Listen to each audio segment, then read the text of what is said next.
Podcast Rural. Podcast Rural hoje, a prosa é com o professor Fabrício Andrade, engenheiro agrônomo. Gente, a gente está falando aqui sobre matéria orgânica do solo e os efeitos no lucro das lavouras. Fabrício Andrade, você estava falando sobre solubilização que é feita pela planta. Solubilização dos nutrientes e imunidade da planta que é feita pelos micro-organismos. Como que acontece? Vamos lá. Então nós temos os micro-organismos, que são seres unicelulados. Esses micro-organismos, eles conseguem quebrar os corpos em menores pedaços. Tá. É o que acontece, por exemplo, com a decomposição dos corpos. Quando morre um animal, por exemplo, esse animal tomba o seu corpo na terra, né? Isso é bíblico, né? Do pó eu vim, para o pó voltarei. O corpo cai na terra, a terra é cheia de bactéria, as bactérias vão colonizar o corpo e o corpo vai apodrecer. Esse processo de apodrecimento e decomposição dos corpos, tanto animais quanto vegetais, nada mais, nada menos do que a quebra das proteínas, no caso dos animais, das gorduras, dos ossos, enfim, pelas bactérias, pelos micro-organismos. Então eles têm a capacidade de transformar, de picar em pequenos pedacinhos que a gente não consegue ver através do olho nu, só através do microscópio, em partes menores os corpos que eles saprófagam. Até difícil falar essa palavra. Então as bactérias são seres saprófagos. O que são seres saprófagos? São seres que se alimentam de carniça. São seres que se alimentam de material em decomposição, tanto vegetal quanto animal. Além de serem seres saprófagos, eles conseguem quebrar também minerais. Então, por exemplo, os micro-organismos vão quebrar palhada e vão liberar os nutrientes que estão naquela palhada. Por isso que quando você coloca palha na terra, dependendo da cultura, essa palha some com 1 ano. Existem culturas que a palha dura mais. As braquiárias, por exemplo, a palhada da braquiária dura mais do que a palhada do milheto. Por quê? Porque é mais difícil do micro-organismo quebrar aquela palhada. Além da ação do micro-organismo, é claro, tem a ação também do sol, que vai fazer a queima do carbono. Então, os micro-organismos vão decompor aquela matéria orgânica que está lá, aquela palha, aquele animal que morreu, e vai transformar aquela biologia, aquele animal que está na forma biológica, ou aquela planta que está na forma biológica, aquela célula orgânica que tem carbono na sua constituição, nitrogênio e enxofre, vai transformar aquilo ali em mineral, que é a forma com que a planta consegue absorver os nutrientes. Então, como é que a bactéria faz para poder liberar nutriente para a planta?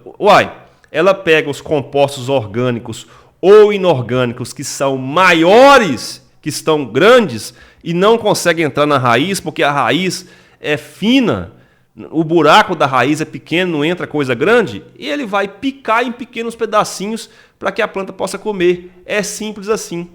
A outra pergunta que você fez, do tocante à imunidade da planta, como que os micro-organismos conseguem defender as plantas? Os micro-organismos, essas bactérias, fungos e outros micro-organismos de outras ordens, são fagocitadores. Eles fagocitam. O que é fagocitar? Fagocitar vem de fagocitose. Mas o que é isso? É quando o micro-organismo abre a boca e come outros micro-organismos. Em outras palavras, existem micro-organismos benéficos para as plantas que vão devorar, comer, predar fungos como Rhizoctona solane, nematóides e aí por diante. Então, inclusive pragas, tá? Inclusive já existem os produtos que são industrializados, chamados biológicos, que nada mais, nada menos vendido pela indústria, e essa indústria está de parabéns que conseguiu fazer isso. Isso é um avanço para a nossa agricultura, que é jogado, pulverizado das lavouras, bactérias, micro-organismos, que vai matar cigarrinha, que vai matar lagarta, através da fagocitose ou através da infecção. Então, além de fagocitar as pragas, os micro-organismos também infectam pragas, como, por exemplo, o baculovírus, que é um vírus que, quando é jogado em cima de uma lagarta, uma Spodoptera fugiperda, ela morre. Então, veja bem, nós, assim como o Carlos aí falou que nós não estamos sozinhos, o ser humano não está sozinho, a planta também não está sozinha, ela vive também com os micro-organismos. Inclusive, existem experimentos na Europa, em países mais desenvolvidos, onde investem nessa pesquisa, e por que não dizer também no Brasil, talvez tenha, de pessoas com doença de Crohn, que é uma inflamação do intestino. Então, a pessoa chega lá no médico e o médico dá lá o diagnóstico. Síndrome do intestino irritado. Tá bom, mas qual é a causa? Porque a síndrome do intestino irritado é uma consequência. As pessoas tratam como causa, mas não é causa. É uma consequência que está sendo causada por alguma coisa. O que está irritando aquele intestino? Então, aí a pesquisa medicinal mostrou, através desse experimento, desse estudo, desse artigo científico, que essa pessoa teve a sua flora intestinal prejudicada por algum hábito de vida, por algum alimento industrializado, por alguma coisa que não fez bem para a flora intestinal. E aí, sem essa flora intestinal para defender a pessoa desenvolve a doença de Crohn. E pacientes com essa doença foram transplantados. Transplantado de quê, Fabrício? Houve um transplante de intestino. Mas como assim transplante de intestino? Tirou o intestino da pessoa e colocou na outra? Não. Encapsulou fezes mesmo, tá? É pesado o que estou falando aqui, mas é só para exemplificar, para você ver o tanto que a microbiologia é importante e é uma face oculta tanto da agronomia, e agora eu estou levando para o lado da medicina, e isso aí cura. Foram encapsuladas fezes de pessoas com a flora intestinal normal, e a outra pessoa com a flora intestinal atacada tomou essas cápsulas e se curou da doença de Crohn.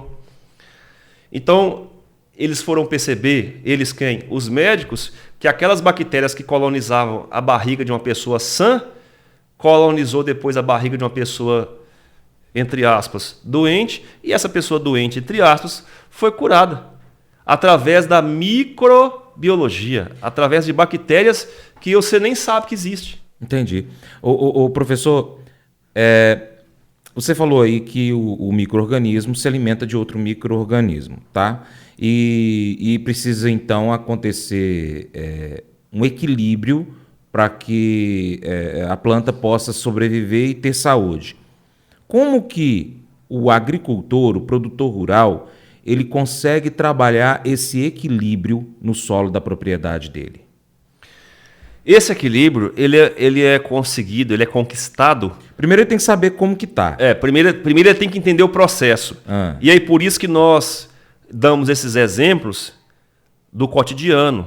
Exemplos como, por exemplo, do parto normal. Você sabia, por exemplo, que crianças que nascem de parto normal têm mais tendência a ter mais saúde? Por exemplo, crianças que nascem de parto cesariana têm mais tendência a ter obesidade.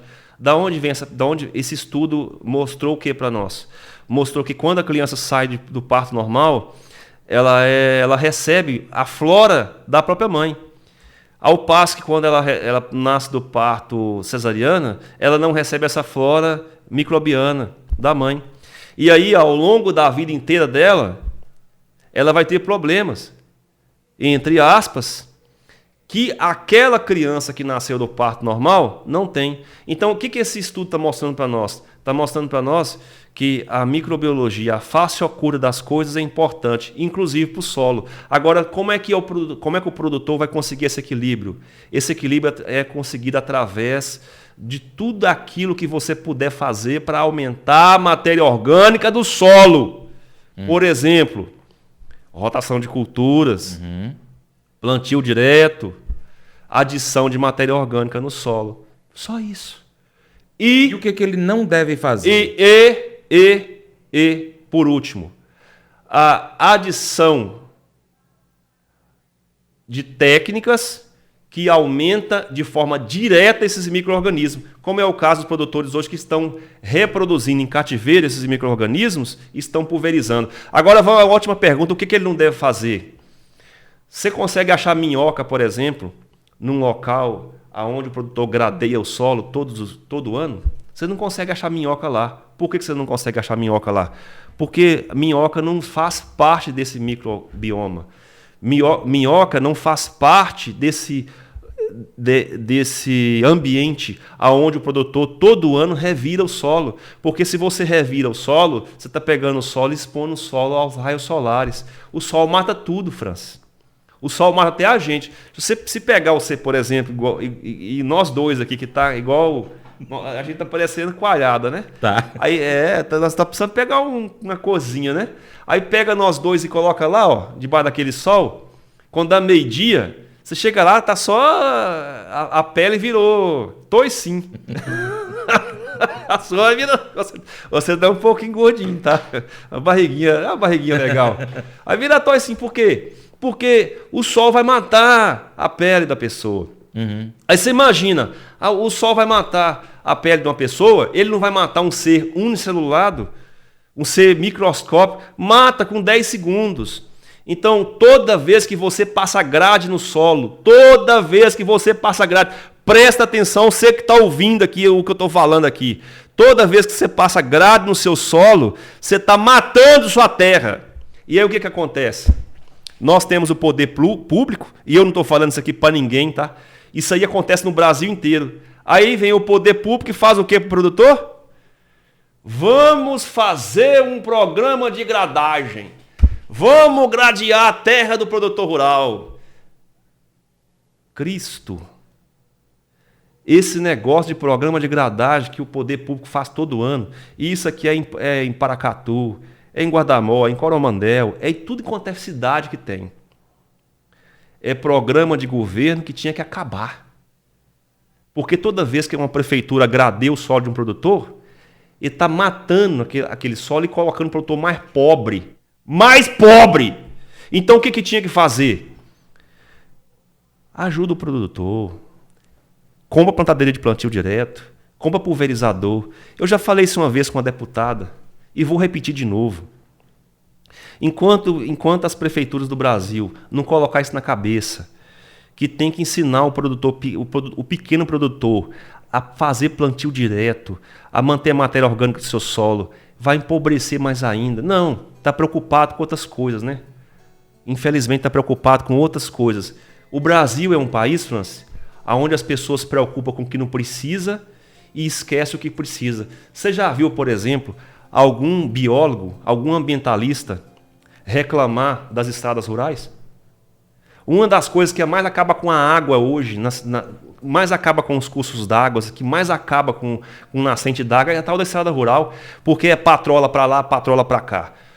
Aí 2026, patrola para lá e patrola para cá. 2028, é a vida inteira. E eu não estou falando de governo atual, não. Isso vem de 30, 40 anos atrás. Patrola para lá, patrola para cá, patrola para lá, patrola para cá. Revirando terra em cima de estrada rural. Sabe para onde que vai essa terra quando cai uma chuva? Vai para a parte mais baixa. E o que tem na parte mais baixa? Tem o córrego. Lá no córrego do sítio Capim Molhado, por exemplo, quando eu tinha 13 para 14 anos de idade, a gente dava de ponta no córrego. A gente pegava égua, cavalo, entrava com um cavalo dentro do córrego, encobria o cavalo. Hoje não encobre o tornozelo de uma pessoa. Por quê? Porque ao longo desses 30, 40 anos de patrola para lá, patrola para cá, assoreou os córregos. E foi as estradas rurais que fez isso. Mas aí coloca a culpa no produtor. E você não vê um ambientalista falando nada disso aí. Se você for aqui numa avenida, por exemplo, aqui de Paracatu, e você tiver que tirar uma árvore aí, porque a árvore está atrapalhando o trânsito, aparece 1000 lá.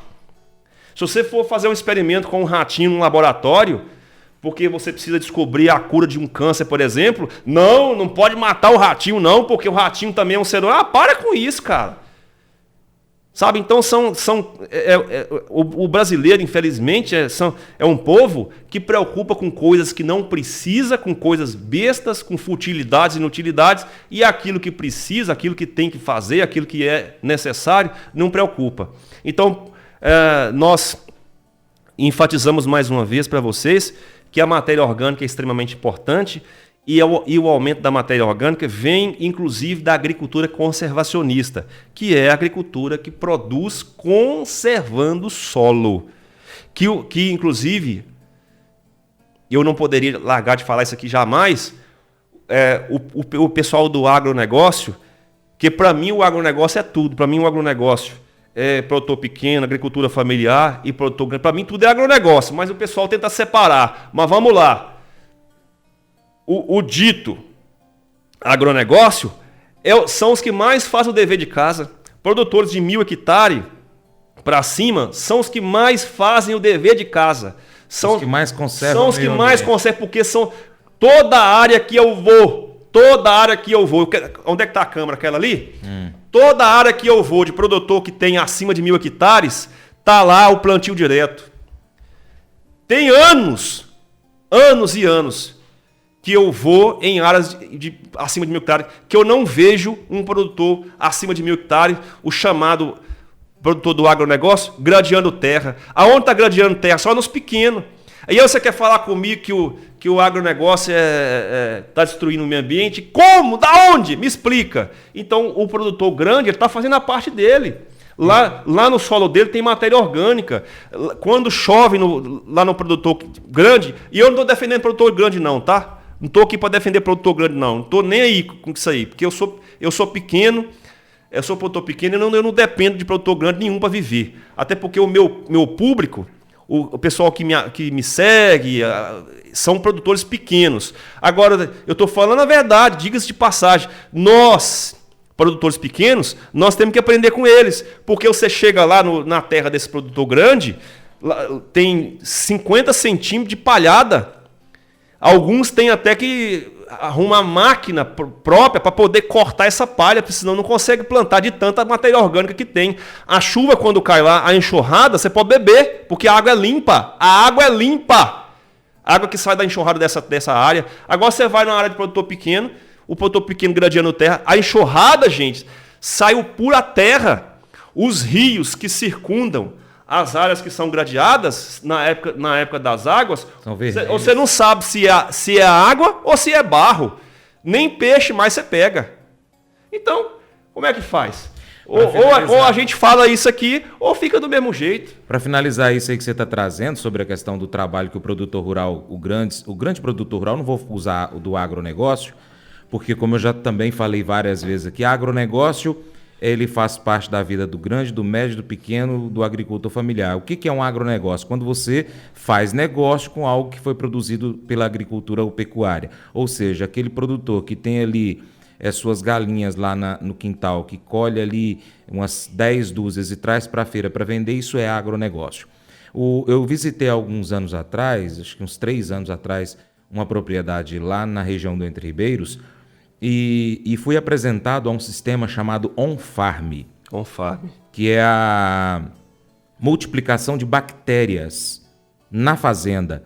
Então lá tinha um mini laboratório onde estava sendo desenvolvido fungos e bactérias que são benéficos para a microbiota do solo. E aí aquele produtor me falou assim: Francis, e nós estamos planejando fazer aqui um experimento, tenho até que voltar a falar com ele, nós estamos planejando fazer um experimento aqui de fazer uma safra 100% biológica para saber qual foi o resultado. E o que ele me trouxe também de informações? Quando eles começaram Por que ele chegou nessa questão de que ele fazia o experimento? Porque à medida em que ele aumentava a microbiota daquele solo, ele teve que diminuir o emprego de agroquímicos. E isso, o que aconteceu para ele? Trouxe lucro, que é a palavra do próximo bloco que a gente vai trazer aqui nas palavras do professor Fabrício Andrade. Tá legal. Fechou? Fechou. A felicidade vem do servir e doar sua vida. Enquanto você não entender isso, você não será tão feliz em sua vida. A felicidade não vem por agradar a si mesmo, ela vem por sacrificar a si mesmo. Paulo sabia que para ser feliz era preciso focar em seu propósito e não em seus problemas. Ele resumiu seu propósito em Filipenses 1:21. Para mim, viver é Cristo e morrer é lucro. Se te pedissem para preencher essa frase que vou dizer com uma palavra, qual você usaria? Para mim, viver é... Você colocaria entretenimento, esportes, roupas, família, amigos, carreira? Poderiam ser inúmeras coisas respondidas, mas nada mereceria o lugar do único que criou e deu sua vida por você, Jesus Cristo. Que preencher nessa lacuna irá determinar o quão feliz você é em sua vida. Pois caso você responda dinheiro, sucesso, prazer, poder, você acabará sendo infeliz na maioria das vezes da sua vida. Não há nada de errado nestas coisas, elas apenas não merecem estar em primeiro lugar. Você não foi criado para ganhar um monte de dinheiro, para depois morrer e deixar tudo para alguém. Deus tem um propósito muito mais grandioso para a sua vida. Existe apenas uma resposta que direciona a felicidade. O viver é Cristo. Doe sua vida. Esse é o seu propósito. Esse devocional faz parte do plano de estudos Hábitos de Felicidade do aplicativo bíblia.com. Muito obrigado pela sua atenção, Deus te abençoe e até o próximo encontro. Tchau, tchau.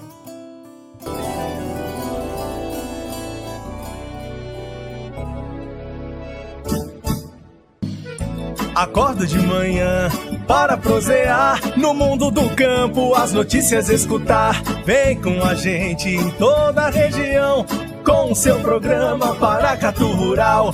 Tem notícias, informação e o mais importante, sua participação.